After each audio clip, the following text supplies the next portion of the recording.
Assalamualaikum warahmatullahi wabarakatuh. Perkenalkan, nama saya Muhammad Fuatullah dengan NIM 3030 dari kelas Etika Akademik dan Bisnis MD. Di sini saya akan sedikit menjelaskan tentang hak dan kewajiban mahasiswa di kampus. Ya, kita pertama akan membahas definisi hak dan kewajiban. Apa sih itu hak?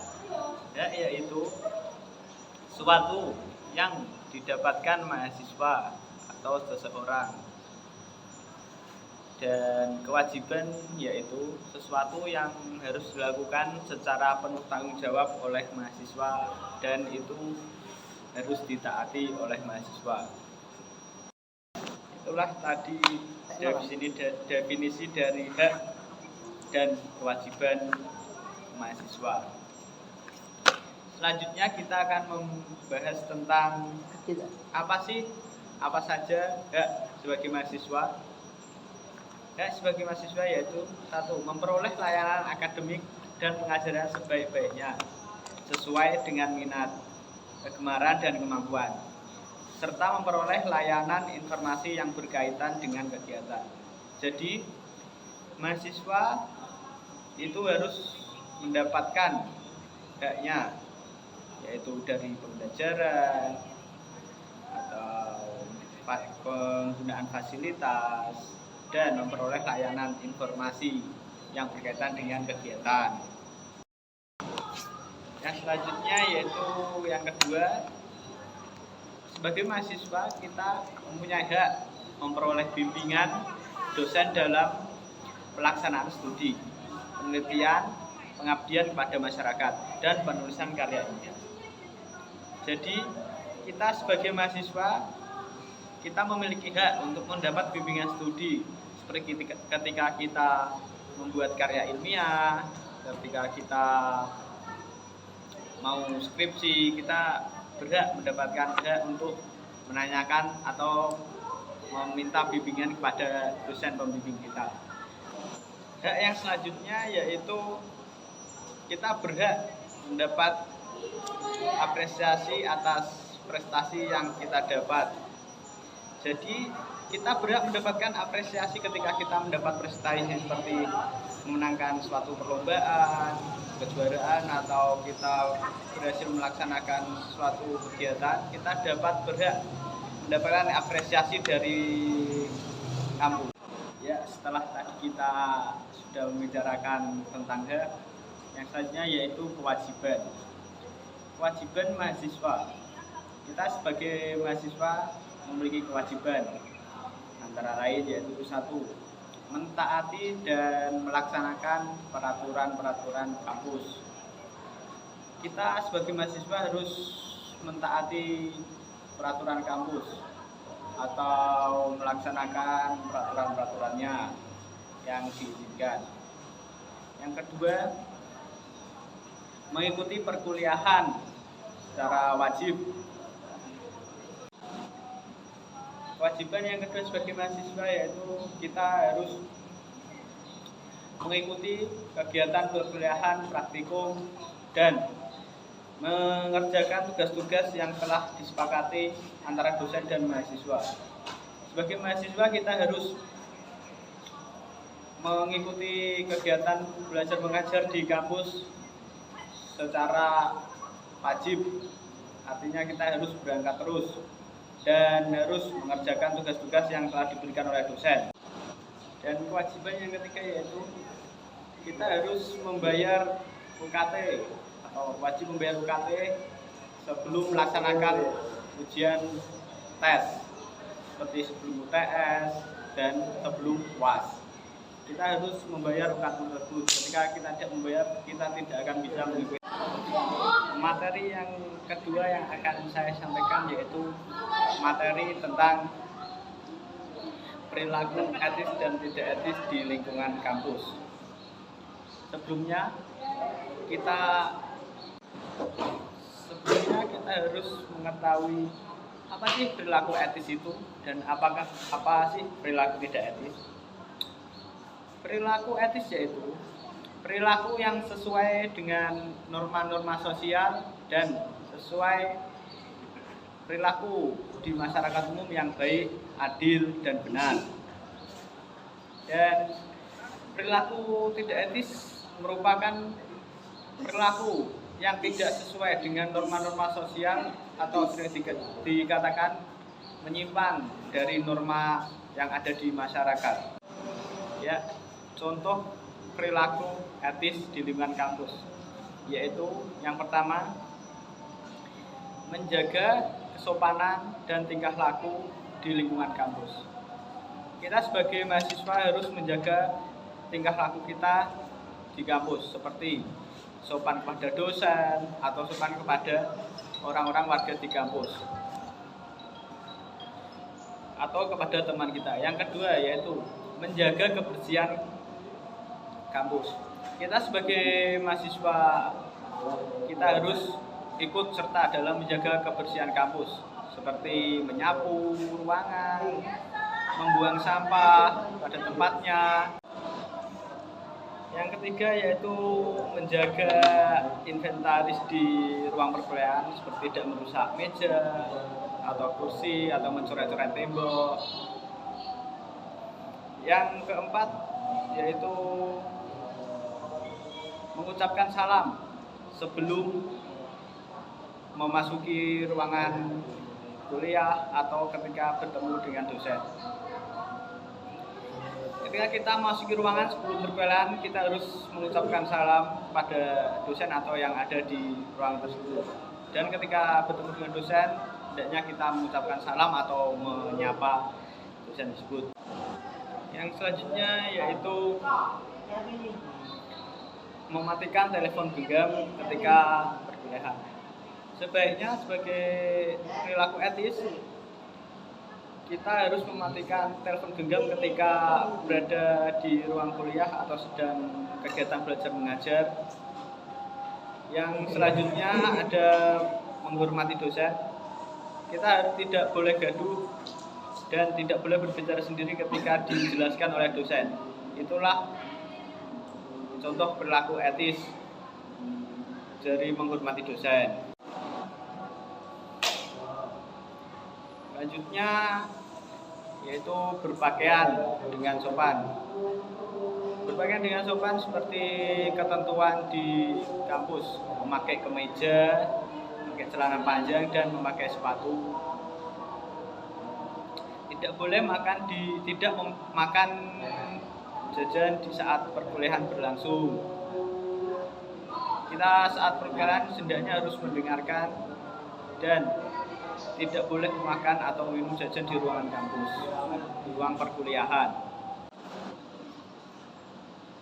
Manfaat berperilaku etis. Yang pertama, menjadi pembeda antara yang baik dengan yang buruk. Ketika mengucapkan pendapat, kita bisa mengemukakan dengan tenang. Terus mendorong untuk bersifat perilaku kritis. Dan selanjutnya adalah kita akan membahas contoh perilaku tidak etis. Contoh perilaku tidak etis di lingkungan kampus yaitu yang pertama yaitu tidak memperhatikan dosen ketika dosen sedang menerangkan. Perilaku ini termasuk perilaku tidak etis karena kita tidak mendengarkan dosen itu, kita menganggap remeh dosen tersebut dan tidak baik bagi mahasiswa. Yang kedua, ada berperilaku tidak rapi atau berpakaian tidak rapi. Contohnya kuliah memakai sandal, memakai baju biasa, baju oblong. Sebaiknya kita harus memakai pakaian yang sesuai ketentuan. Yang ketiga, ada merokok di tempat umum. Merokok di tempat umum bisa menyebabkan orang yang ada di sekeliling kita merasa terganggu dan itu merupakan perilaku tidak etis. Yang selanjutnya ada membuang sampah sembarangan. Banyak sekali mahasiswa yang sering membuang sampah sembarangan, tidak membuang sampahnya di tong sampah yang telah disediakan. Yang selanjutnya ada terlambat memasuki kelas atau saat terlambat kuliah. Banyak yang menganggap remeh hal ini, padahal waktu adalah uang. Jika kita terlambat, setidaknya kita meminta izin untuk masuk ke dalam kelas pada dosen. Materi yang ketiga yaitu etika dalam pergaulan. Yang pertama kita harus mengetahui apa sih itu etika dalam pergaulan. Etika pergaulan yaitu sopan santun atau tata krama pergaulan yang sesuai dengan norma-norma sosial atau umum yang berlaku di masyarakat tersebut atau di daerah tersebut. Faktor-faktor dalam pergaulan ada 4, yaitu yang pertama faktor umur. Faktor umur sangat menentukan pengaruh bersosialisasi antara anak-anak dan remaja, dewasa maupun lanjut usia sangat berbeda. Alangkah baiknya kita bergaul dengan teman sebaya atau seumuran agar tidak menjadi salah pergaulan. Yang kedua yaitu faktor pekerjaan. Faktor pekerjaan orang kantoran dengan orang yang bekerja di lapangan sangat berbeda. Yang ketiga yaitu faktor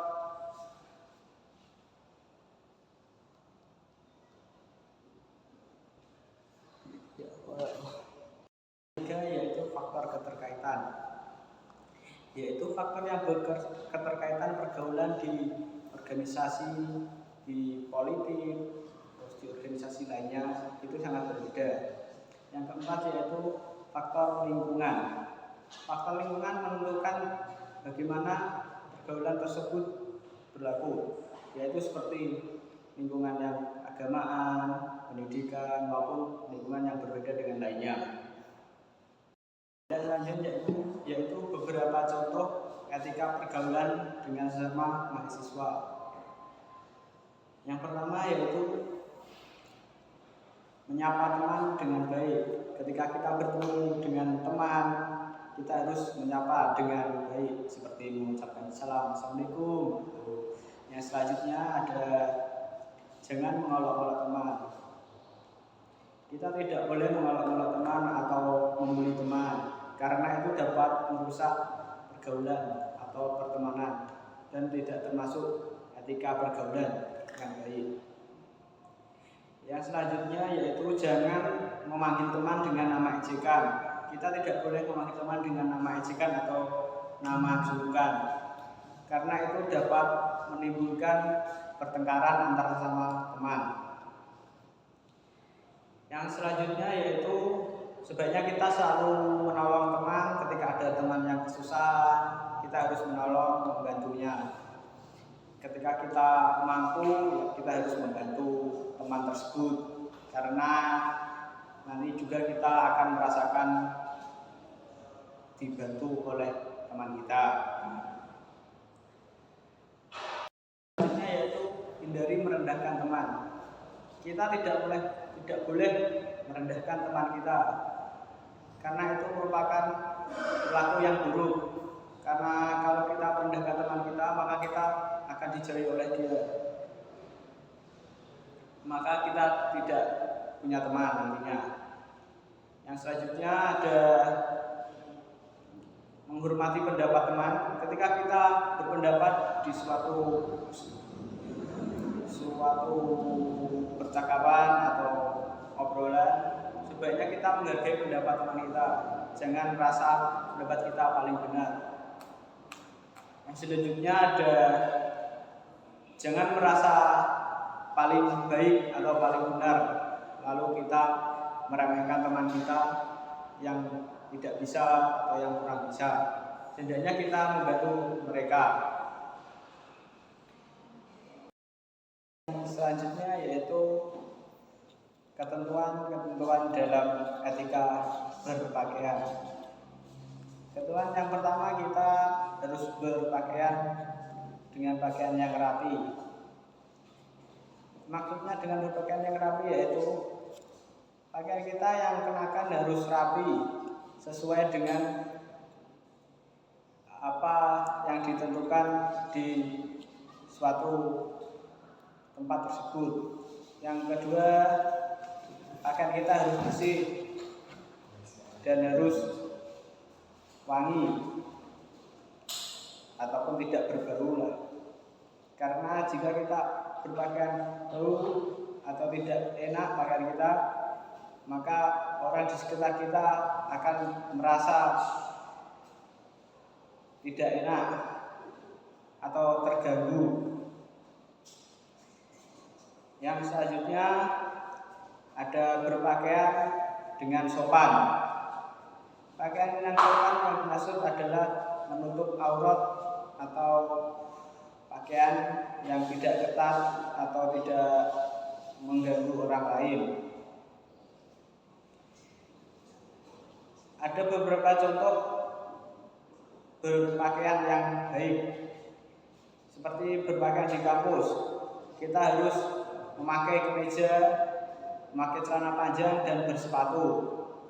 Terus ketika kita saat menghadiri acara pengajian, kita harus memakai baju koko, memakai peci, terus memakai sarung dan berpakaian memakai pakaian agar bau kita enak dan tidak mengganggu orang lain.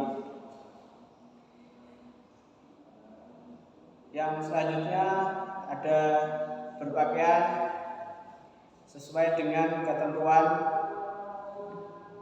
yang ditentukan. Seperti ketika kita menghadiri acara adat Jawa, ketika kita diminta memakai pakaian adat, kita harus memakai pakaian tersebut karena itu sudah termasuk etika berpakaian dalam konteks tersebut. Yang selanjutnya etika berpakaian saat upacara. Saat upacara kita harus mengenakan pakaian sesuai dengan tata tertib yang diminta oleh acara tersebut. Ya, sekian dari bab etika berpakaian. Nanti kita akan lanjut dengan materi selanjutnya. Materi yang kelima adalah etika berkomunikasi dengan dosen dan etika berkomunikasi dengan teman sebaya. Yang pertama, etika berkomunikasi dengan dosen. Ada beberapa cara yang harus kita lakukan ketika mau berkomunikasi dengan dosen, yaitu ketika secara langsung atau bertemu atau tatap muka, kita sebelumnya mengucapkan salam dulu kepada dosen dan meminta waktunya untuk kita bisa berkomunikasi dengan beliau. Dan yang kedua ada cara berkomunikasi dengan melalui media sosial seperti WhatsApp atau melalui email. Ada beberapa ketentuannya, seperti kita harus mengucapkan salam, terus memperkenalkan diri dan meminta maaf dulu. Selanjutnya yaitu mengemukakan langsung apa maksud dan tujuan kita menghubungi beliau. Ketika kita berkomunikasi dengan dosen, sebenarnya kita harus menggunakan bahasa yang sopan. Tidak seperti ketika kita berbicara dengan teman kita sebaya, dan harus menghormati dosen tersebut. Kalau dosen tersebut tidak ada waktu untuk berkomunikasi dengan kita, sebaiknya kita tidak harus memaksa dan tidak boleh memaksa dosen tersebut bayar. Dengan teman pun kita memiliki etika berkomunikasi agar tidak menjadi perdebatan antara teman. Cara berkomunikasi dengan teman yaitu kita tidak boleh mengejek dia ketika kita memanggilnya, dan kita harus juga berkata sopan ketika berkomunikasi dengan teman, atau ketika kita berkomunikasi teman yang lebih tua, sehendaknya kita menghormati dia. Jangan kita seperti teman sebaya kita, seumuran kita, atau anak-anak yang dengan cara berkomunikasinya tidak sopan gitu.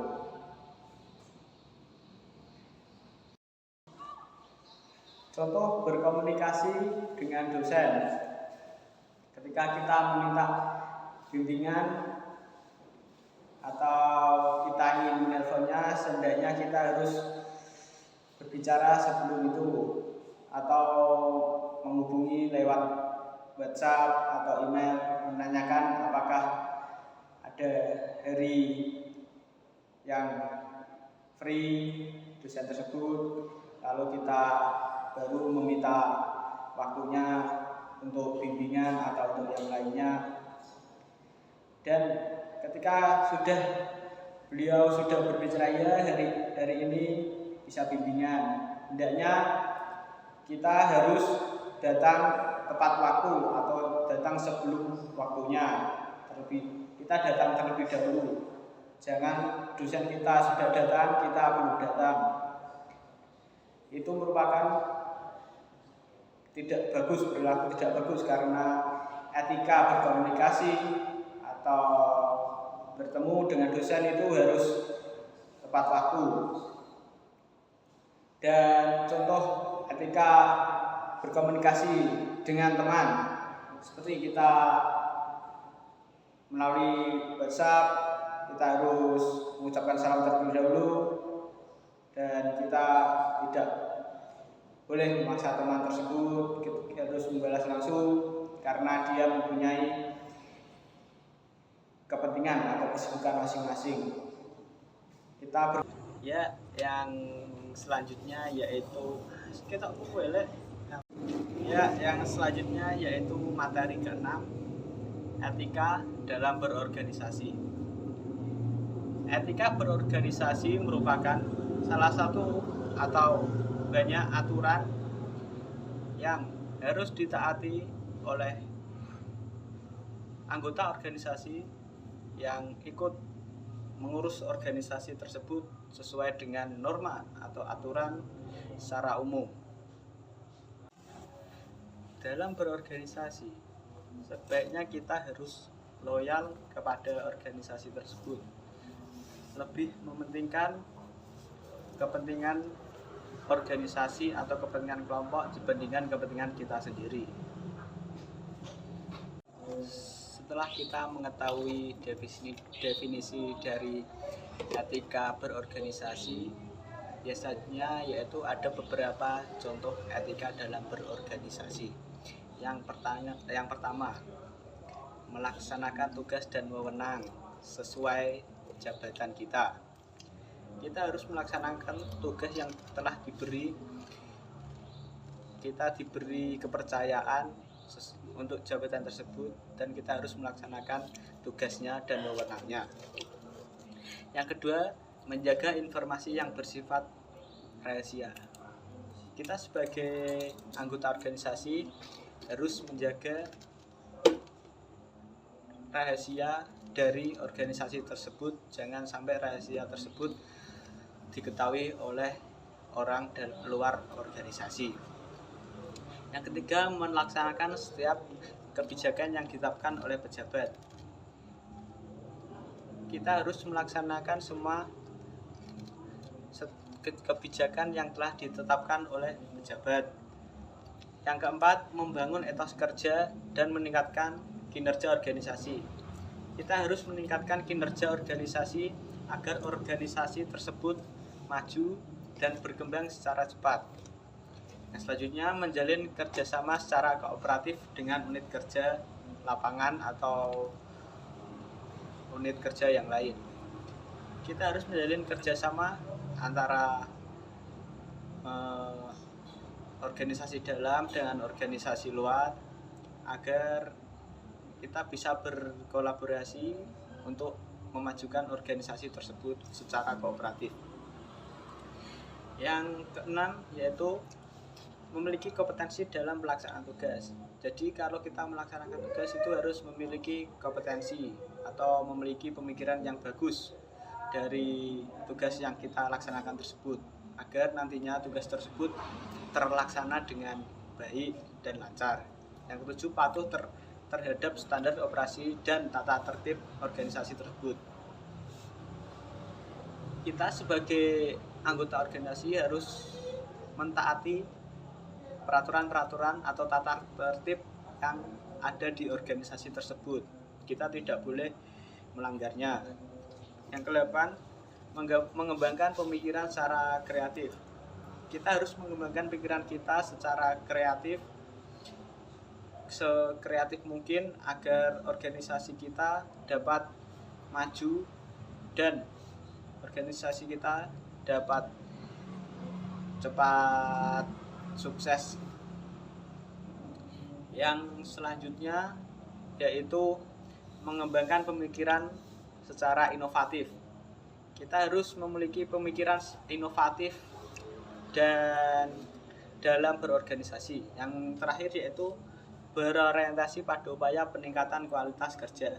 Kita harus meningkatkan dan berupaya meningkatkan kualitas kerja yang sebelumnya umpamanya kita kurang bagus, harus ditingkatkan ke yang lebih bagus agar semua tugas kita terlaksana dengan lancar.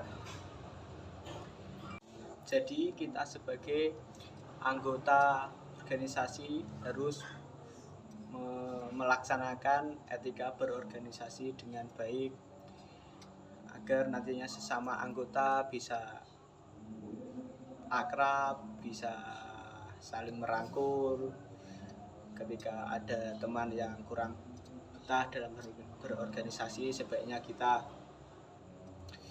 merangkulnya agar dia betah berorganisasi dan kembali aktif di organisasi. Yaitu sedikit penjelasan tentang materi yang keenam, yaitu materi tentang etika berorganisasi.